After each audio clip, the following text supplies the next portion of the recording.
Daf Samach Vav Amud Beis, 3 lines from the top. Iti v'afil b'Shabbos. The Torah says that we send out the Sarah Hamishalech Biyad Ish Iti Hamidbara. Iti means designated. So we learn and we darshan that Iti means designated person. It also means a designated time. It's on the designated time, it's sent out, even if it's on Shabbos, even if Yom Kippur falls out on Shabbos. Lamai Helchus, what's the Nagea? What halacha is this Nagea to? Omer Sheshes, he says, Laimar Shim Haya Chayla Markiva Seifa. It's to teach you that if the animal, the goat, was sick, he can carry it, the person, the man, the designated man, can carry it on his shoulders. Meaning, to teach me that you can carry it out, and you can carry it out to the midbar, that in itself, to take it out, to lead it out to the midbar rather, there's no issue involved. And even if it's outside the tchum are only d'Rabbanan. So what malacha deraisa is involved over here, that we would need a pasuk to teach you that even if Yom Kippur falls out on Shabbos, he takes it out. So he says, Rav Shesha says that if the goat was sick and he couldn't walk, he could carry it. So he's carrying. And that's the malach of carrying. Gemara says, come on, who is this going? According to the like Rabbi Nosson. This is not like Rabbi Nosson. The Rabbi Nosson, he says there's no malach deraisa of carrying a living person or a living animal because they lighten the load. A living creature lightens the load. So that's not the manner of Eitzah that the Torah answered. The Torah didn't answer. That's not the malacha of carrying a live person or animal. It's an inanimate object. The one says, no, I feel a time of Rabbi Nosson. You could say that it is according to Rabbi Nosson. Chola shiny. When the animal is sick, so therefore it does not have the strength and does not have the strength to lighten the load, to hold itself up. Over there, that was not the halacha of Chai Neses Asma, does not apply in such a case. It's talking about a healthy living person or animal, not a chayla. So here it's telling you if the animal, the slayer was chayla, then the ish iti could take it to the midbar, even if he has to carry it, even if it's Shabbos. Amar Rafram, he says we can learn out from here, Zaysemeres Eravait Sol Shabbos, that there is a din of carrying, there's an issur of carrying, and on Shabbos, and there's a chiv to make an erah, but but these halachas do not apply on Yom Kippur. I mean, the Raisa, there's no issur of carrying on Yom Kippur, because if there was, why do we have to say to teach me Yom Kippur falls out on Shabbos? It could be a regular Yom Kippur, any Yom Kippur, Elamai. There's no issur of carrying on Yom Kippur. But if Yom Kippur falls on Shabbos, there's an issur because of Shabbos, and nevertheless, iti v'afilu b'Shabbos. Iti v'afilu b'tuma, we darshan iti, that at the designated time, and the designated sawyer, and even if there's tuma. Even if the Azazel sent out in a state of tumah. So what is that referring to? Lamai helchsa, which halachas are teaching you? Amar Rav Sheshes, Laimashim nitva mishalcha, that if the ish iti, the designated person, is tameh, nechnes tameh lazar mishalcha, he can go into the azar while he's tameh and to take it out. Because the Torah says, Yameh chayil b'nei Hashem, and then it says, V'shalcha b'dav yad ish iti amidbara. So which means to say that the ish iti has to take it directly from the Kayin Gadol when he's Yameh chayil b'nei Hashem, when the sawyer is Yameh chayil b'nei Hashem. And therefore, if he became Tomei, he goes in to take it. Now the Gemara is going to have a series of discussions about questions that were asked to Rabbi Eliezer, as we'll see from the further on in the Gemara, that Rabbi Eliezer had a custom not to answer questions if he didn't hear it directly from his Rebbe. So he didn't answer based on his own svori, he answered what he heard from his Rebbe. So Shalas Rabbi Eliezer, if it became sick, if the sore was sick, can the ish iti carry it on his shoulders? He says it's strong enough that both you and I can carry it. He didn't want to answer directly because he didn't hear it from his Rebbe, and therefore he says it's not negayim. It's that it's strong enough to be able to carry you and me together. What if the Ish Iti became sick? Could you replace him with somebody else? You and I will be in peace. Meaning, the way Rashi learns, it's not Negeya because neither of us are going to take out the Sar Mishtaleach. It's not Negeya to us. Neither of us are taking out the Sar Mishtaleach. So why are you asking the question? The way the Tosfos Shoshanim understands it is that it's not Negeya because the Ish Iti will always be strong. Halavai, that you and I should be as strong as him. Another question is the Chav of Lei Mace. If they pushed off the sword to the cliff but it didn't die, does the person go down? Does the Ish Iti, does he have to go down and kill it? He said, so should all of your enemies be lost, Hashem. All of the enemies of Hashem, of your enemies, should be lost that way. So meaning, he didn't give an answer, he was evasive, he didn't hear it from his Rebbe. But they said, what is the answer to these questions? They said, if the slave became sick, he carries it on the shoulder. If the Ish Iti got sick, you find a replacement and send it with a replacement. If you pushed it off the cliff and it didn't die, you go down and kill it. You go down and kill it, and then the Ish Iti should kill it. Sholo asked Rabbi Eliezer, they asked another questions that were asked Rabbi Eliezer, if so-and-so, it says he have a chelik leilam haba, amar lahem lo yishaltun ela pleni. Maybe you didn't ask me on him, maybe you asked me on somebody else. It's maybe somebody else you asked me for. So again, he didn't want to answer. So we hear the Miri explains, meaning it's slightly different than before. He explains that it's not appropriate to ask if a certain person has oilam haba or not. He's saying that it's not our concern. That's not something that we should delve into.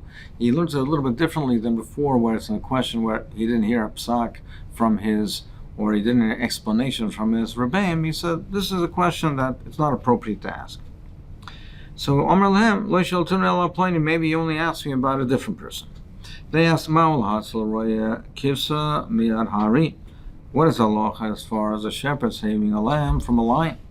Omer Lahem Lo Yishaltun Ela Kivsa. Maybe you only asked me about the lamb, not the shepherd. Maybe you only asked me about the lamb.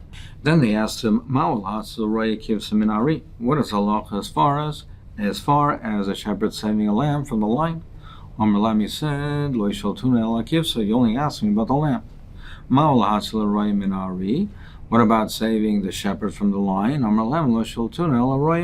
So the Bach has a different gears over here. The Iyayam says that this is Rashi's gears as well, and it seems to fit in better into the Gemara. The Bach says the gears is as follows. Can you save the kivsa minari to save the lamb from the lion? You only asked me about the shepherd. You didn't ask me about the lamb. Then they said, what about saving the shepherd from the lion? You only asked about the kivsa. So, therefore, we see the same type of inyan that whatever they asked him, he was daicha them, and he daicha to say maybe you asked me the reverse question. Meaning, he didn't want to give an answer on what he didn't hear. Some of the Meforshim say over here that the kivsa, the lamb, the lion, it's a reference to Bathsheba, it's a reference to Dovid HaMelech, and they were asking about the Dvorim and Historim involving Dovid HaMelech and Bathsheba. Then they asked him rather, Mamzer Ma'ul Yirish. Can a Mamzer inherit from his father? So again, he was daicha them. He said, Ma'ul Yabim. He said, what is halacha as far as a Mamzer performing Yibum? Then they asked Ma'ul Lasad as Beisai, what about plastering a house? So nowadays, is there the Isser that they were geyser that not to plaster a house after the Churban, Zecher the Churban, does that apply nowadays? Ma'u Lasad as Kivra. Again, he deflected the question. He was daicha them. He said, what's the halacha as far as plastering a grave? there was halacha that they plaster the graves, the kever, so that Kohanim should be aware of that, and they should not be matama and not eat truma betuma. Does that apply nowadays after the Churban? So again, he deflected the question. So the Brisa concludes, it's not because he just wanted to be doicha them and put them off and deflect them, but the reason is because not that he was disregarding them or disrespectful, that the reason is that he never answered something that he didn't hear from his Rebbe. If he didn't hear Farish from his Rebbe, then he did not give an answer on his own. So that's why he deflected it. The Sfasema suggests that perhaps that is only while his Rebbeim were alive, but after his Rebbeim were no longer alive, then he did issue his own psak halacha, because we do find that he gives his own reasoning through Shas. We do find that he does give his own reasoning for different halachas. Shola isha chachama es Rabbi Elazar. Continue on with questions to Rabbi Elazar. A certain wise woman asked Rabbi Elazar the following question: since they're by the egel, they were shavin, they were avodah zorah. So mipnei ma'im misasen shava. Why was the misa not the same for the different types of people? Some people were killed by the sword. Some people were killed by a plague. Some people were killed by a drokin, by a stomach ailment. So why wasn't the misa, the punishment, the same if the aver was the same?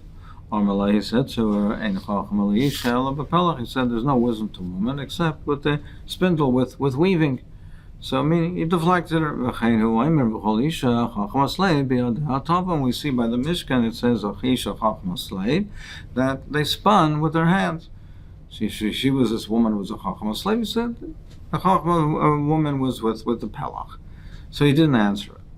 But Maisa, what is the pshat? So Itma Rav Levi Chadamr one says Zivach v'kita b'sayv, says the one who was Zivach, he was mezaveh, he brought the korban, he shechted the korban, and he burned the ketayers for it. That was with the sword. So that is a misa. He did the actual avodah. He did the zivuch. He was makar the korbanos to the avodah zorah. That is with misa. So therefore, Bezdin kills them. Now, even though the halacha is that it's with skila, but the halacha of skila was not yet given at that time, and they had the din of the misa of ben Noach, which was with the cherem. If he hugged it or kissed it, that was with b'misa. So there's no misa b'dei shamayim.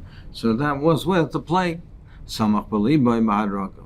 But if he didn't do any mice, he was just inwardly happy, so then it was hadroikin, which is an internal ailment, a sickness of the stomach. It was an internal ailment, and he died that way. That's what one said.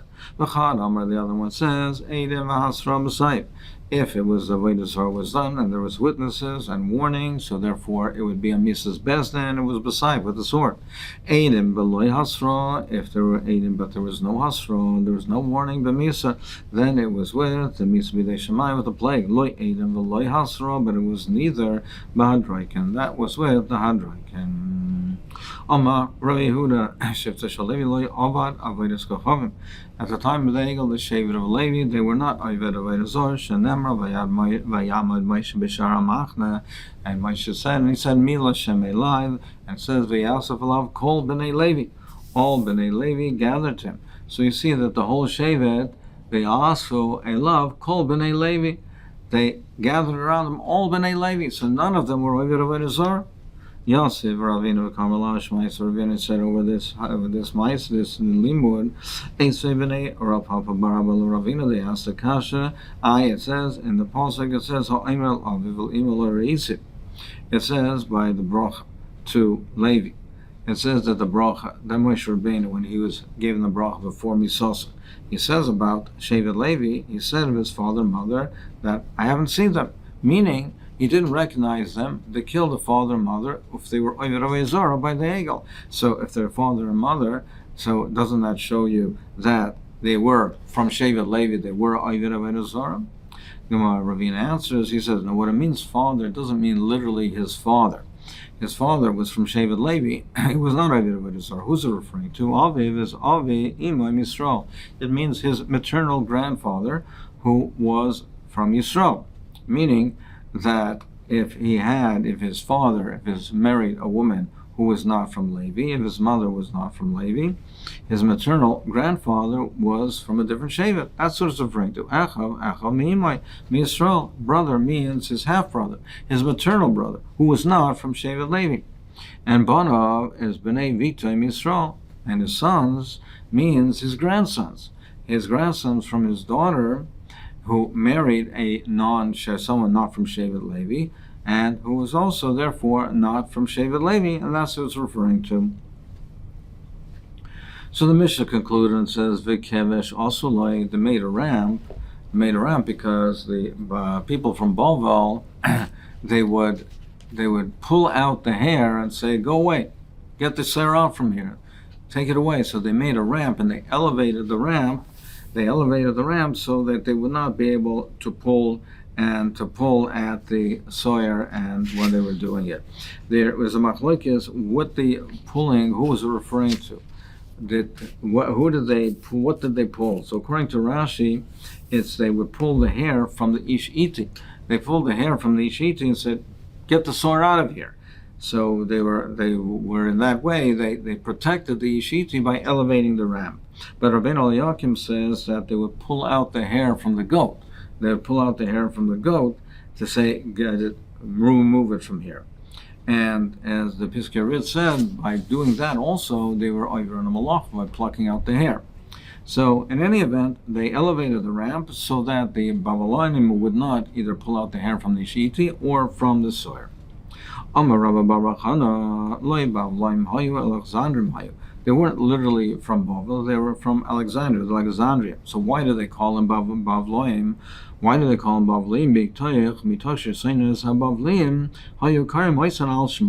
The reason they said it because they disliked the people from Bavel.